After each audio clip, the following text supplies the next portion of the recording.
Selamat pagi teman-teman, salam sehat untuk kita semua ya. Dan ini tanggal 14 Februari, jadi selamat hari Valentine. Semoga di hari kasih sayang ini, walaupun kita harus PJJ, kalian tidak patah semangat ya, tidak memudarkan harapan-harapan kalian dan semangat kalian untuk belajar. Oke, hari ini Bu Dani sudah menampilkan di GC tentang literasi. Semoga literasinya semakin membuka hati kalian bahwa setiap pengorbanan yang dilakukan di masa sekarang atau kapanpun itu pasti ada berkat terbesar tersendiri yang akan kalian terima nantinya. Entah gimana, entah kapan, entah dari siapa, kita nggak tahu, tapi teruslah menjadi berkat. Nah teman-teman, kemarin kalian sudah mengerjakan tentang latihan soal tryout kelas 10 ya. Nah kunci jawabannya itu sudah saya berikan di GC, silahkan dilihat lagi apakah kalian sudah mengerjakan dengan benar atau belum. Sekarang saya ingin mengajak kalian untuk masuk kepada materi kita, satu materi di semester ini satu-satunya, yaitu tentang tantangan dan peluang umat Katolik dalam membangun bangsa dan negara seperti yang dikehendaki Tuhan. Nah teman-teman, mungkin kita bertanya-tanya ya, seperti apa sih negara dan bangsa yang dikehendaki Tuhan itu, yang seperti apa gitu. Apakah seperti ini saja sudah cukup atau ada sesuatu yang lebih baik lagi yang dikehendaki Tuhan? Nah tentunya kalau kita pelajari berarti ada sesuatu yang masih kurang gitu kan teman-teman. Nah sesuatu yang dikehendaki Tuhan tentu saja yang baik ya teman-teman, tapi baik itu seperti apa sih? Tentu saja baik untukmu, untuk kita, untuk para pemimpin, dan baik untuk semuanya. Adil walaupun tidak sama rata, karena adil tidak selalu sama rata ya. Aman tentu saja, dan nyaman untuk ditempati, untuk ditinggali. Nah pertama Bu Dani ingin memperkenalkan seorang tokoh Katolik. Dia ada seorang pastor, seorang seniman, seorang arsitektur, dan seorang penulis juga. Dia adalah salah satu tokoh yang sangat amat peduli pada orang-orang yang berada di tingkat ekonomi menengah ke bawah. Dan beliau adalah salah satu orang juga yang selalu memperjuangkan hak-hak untuk rakyat kecil. Nah siapakah dia? Ini dia. Kurasa kalian kenal ya sama tokoh ini, atau mungkin aduh Bu nggak kenal siapa ya, itu udah tua. Oke, ini adalah seorang tokoh yang mungkin memang sudah meninggalkan dunia ini teman-teman, tapi semua karya-karyanya selalu ada dan membekas dan dapat kita nikmati sampai saat ini. Ada yang sudah mulai menebak? Ya benar, dia adalah Romo Yusuf Biliarta Mangunwijaya, dan beliau juga biasa disapa dengan sebutan Romo Mangun. Nah apa aja sih karyanya sehingga beliau menjadi salah satu tokoh yang selalu diingat sepanjang zaman? Ini dia Tara. Mungkin kalian sudah pernah melihat bangunan ini di mana ya? Ya, di Sendang Sono teman-teman. Pastinya kalian semuanya sudah pernah ya ke Sendang Sono, dan tidak hanya bagian ininya saja, tapi keseluruhan dari Sendang Sono itu adalah desain dari Romo Mangun. Coba kita lihat, ada nggak sih bangunan lain yang menyerupai ini? Tentunya nggak ada ya, karena Romo Mangun itu memang arsitek yang memiliki ciri khas tersendiri yang unik-unik terhadap karya-karya yang dibuatnya. Yang kedua, Romo Mangun ini juga membuat beberapa gereja yang ada di Klaten, di Sragen, kemudian Kali Code. Kalau kalian pasti tahu nggih Kali Code yang ada di sepanjang Sungai Code itu. Nah itu dulu kan sangat amat kumuh teman-teman, dan di sanalah tempat tinggal para pengemis, pemulung, bahkan PSK, pokoknya ada di sana semua. Dan pada saat itu pemerintah ingin menggusur itu, ingin menghilangkan itu dari Yogyakarta. Tapi mereka mau kemana gitu kan? Nggak dipikirkan itu. Nah akhirnya Romo Mangun berjuang untuk menertibkan kawasan Code menjadi sebuah wilayah yang tadinya kumuh menjadi wilayah yang nyaman untuk ditinggali. Bahkan di situ juga dibuat sebuah perpustakaan dan sekolahan sehingga anak-anak yang tidak bisa sekolah secara formal bisa belajar di situ. Nah ini fotonya mungkin tidak terlalu tampak dari foto Bu Dani, tapi kalian mungkin bisa melihat dari foto-foto yang ada di internet seperti apa perubahannya sebelum dan sesudah. Selain itu juga ada beberapa sekolahan seperti sekolahan Mangunan, itu juga merupakan karya dari Romo Mangun yang memiliki kurikulum yang unik juga. Oke, ini adalah sedikit perkenalan tentang tokoh ya yang memperjuangkan Indonesia seperti yang dikehendaki Tuhan. Sebagian kecil dari Indonesia karena ini ada di Yogyakarta. Nah, teman-teman, di Indonesia tuh kita memiliki banyak sekali tantangan ya untuk menciptakan sesuatu yang sesuai kehendak Tuhan. Yang pertama tentu saja pemantapan persatuan dan kesatuan negara. Negara kita tuh NKRI kan, Negara Kesatuan Republik Indonesia. Tapi apakah iya sudah ada kesatuan dan persatuan di antara kita? Nah, ini coba kita lihat kembali. Kita sudah bersatu beneran belum sih? Dengan banyaknya suku, adat, budaya, dan agama yang ada di Indonesia, apakah itu sudah bisa mempersatukan kita? Yang kedua adalah sistem politik yang demokratis. Kita semua tahu ya bahwa demokratis itu artinya dari, oleh, dan untuk rakyat. Tapi apakah sistem politik demokratis kita sudah dari, oleh, dan untuk rakyat? Dari, oleh mungkin sudah ya, tapi untuk rakyat apakah sudah atau belum? Nah, ini tantangan bagi kalian, generasi penerus bangsa, untuk melanjutkan besok. Seperti apa wajah Indonesia besok ya kamu yang menentukan sebagai generasi penerus bangsa. Yang ketiga adalah sistem hukum yang adil.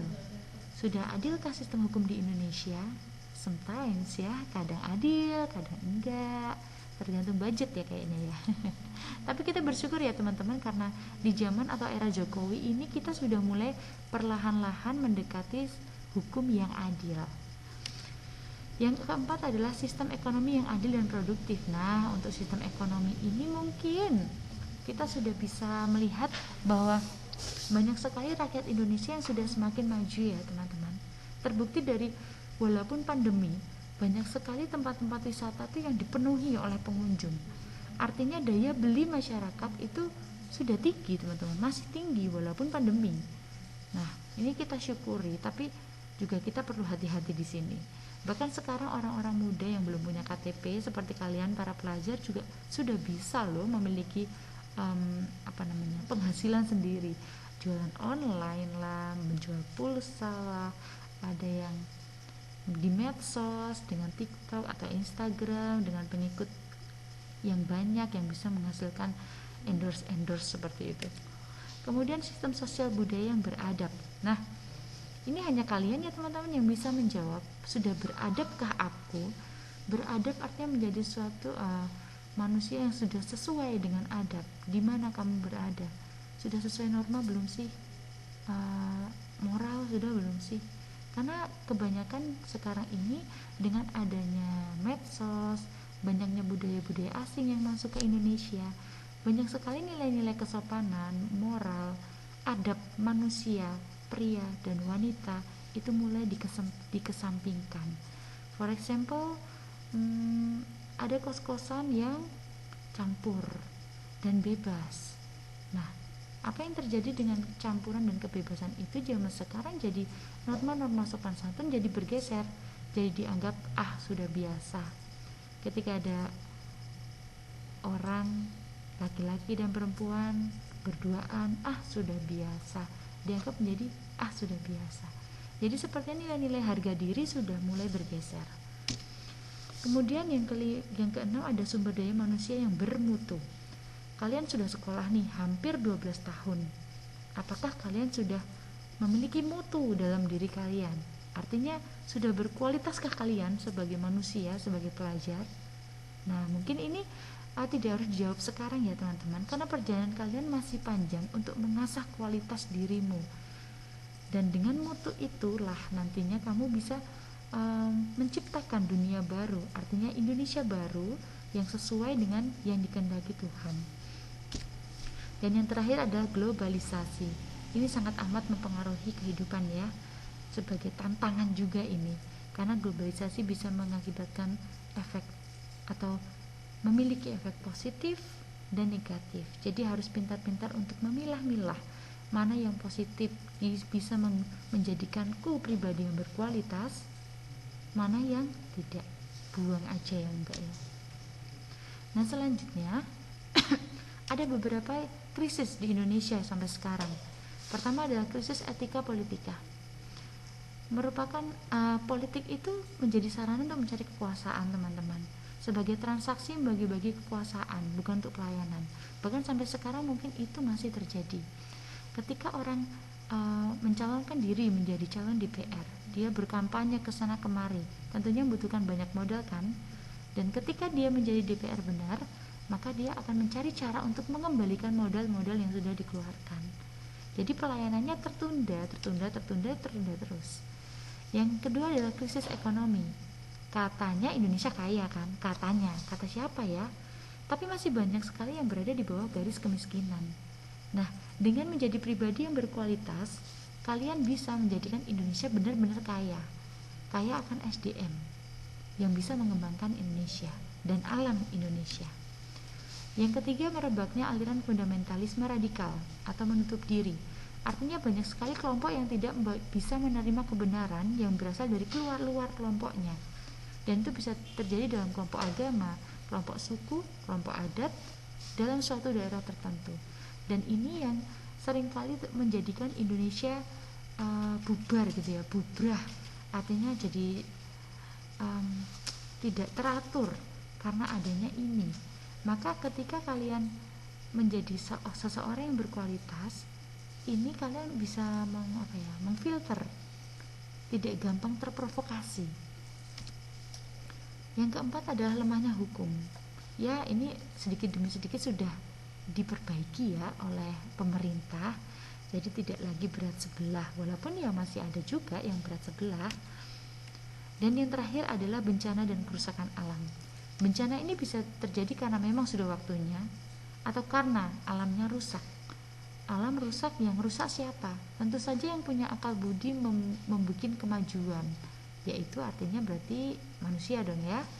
Ketika terjadi pembangunan, semuanya dikonblok, semuanya diaspal, maka resapan-resapan air tanah juga menjadi berkurang, dan itu bisa menyebabkan banjir yang sudah terjadi di beberapa waktu ini. Teman-teman kita di Kalimantan, di Papua itu mengalaminya.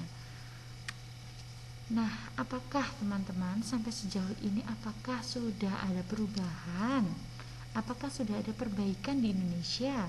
Nah, coba kalian lihat kembali suasana atau keadaan Indonesia kita. Dan pertanyaan refleksi untuk kalian adalah, apa sih tantangan bangsa Indonesia di kalangan pelajar? Karena kalian masih pelajar ya. Dan yang kedua, tantangan gereja atau tantangan umat muslim atau tantangan umat Buddha atau apapun agamamu di kalangan kaum muda. Jadi di kalangan kaummu sendiri itu apa sih? Silakan ini ditulis dalam sebuah paragraf ya, karena ini adalah refleksi, maka bukan menjawab pertanyaan, tapi silakan tuliskan dalam bentuk paragraf, di foto, tulis pakai tulisan tangan ya, di foto kemudian diupload di GC. Oke, baik. Terima kasih teman-teman atas kebersamaannya selama kurang lebih 13 menit ini. Silakan langsung dikerjakan. Tuhan memberkati.